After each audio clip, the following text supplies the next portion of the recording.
Hey comrades, well, I was just working on my documentary about the conflict in Donbass right now, and I noticed a couple interesting things about basically how this stuff is portrayed in the Western media and Western websites, even Wikipedia itself. I mean, this is something that I've been thinking about for a while as I've been following the conflict, but just now I decided I'm going to kind of think out loud here.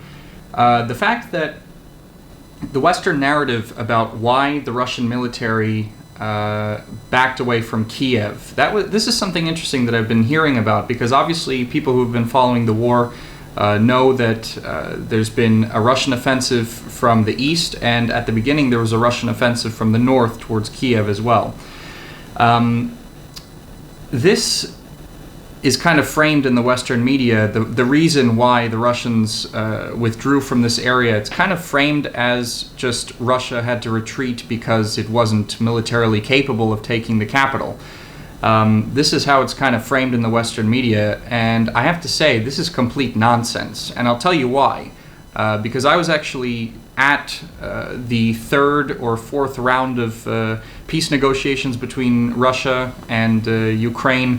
I can't remember whether it was the third or the fourth, but it was the one in Turkey, in Istanbul. And I was there working at to cover the negotiations for Russia Today. And one of the things that the head of the Russian delegation, Medinsky, said when I was over there was that they had come to an agreement, the Russian side and the Ukrainian side, that Russia would withdraw its northern campaign. It would withdraw its troops from around Kiev in exchange for concessions connected to negotiations. I think it was, like written guarantees that Ukraine would not become a nuclear state after the war was over, and also that they would not become, that they would stay a neutral country. So I was there, I saw with my own eyes, heard with my own ears, that Russia actually agreed to withdraw its troops from around Kiev as a sort of bargaining chip in negotiations. Not because of the fact that the Russian military was incapable of taking that area. So this is just like straight up fake news in terms of what the Western media is trying to make out that situation, what the Western media is trying to portray that situation as. And this was all happening back in April, by the way. Complete fake news. And what that leads me to believe is that actually the Russian military opened two fronts, opened two offensives, one in the east, one in the north, to have basically the upper hand at the beginning, to basically use the northern campaign as a bargaining tool in potential peace negotiations. Because anyone who follows this conflict and knows about it knows that Russia is not actually interested in taking over Ukraine. It's not interested in occupying it. It doesn't want the headache of overthrowing a government and then dealing with an insurgency and then putting in a puppet government. Like, this is just crazy stuff that the Western media was saying before the special operation was launched. Russia's goal here is the denazification, demilitarization of Ukraine, and the protection of the people's republics that have been asking for help for 8 years, basically, since Ukraine started its offensive against them.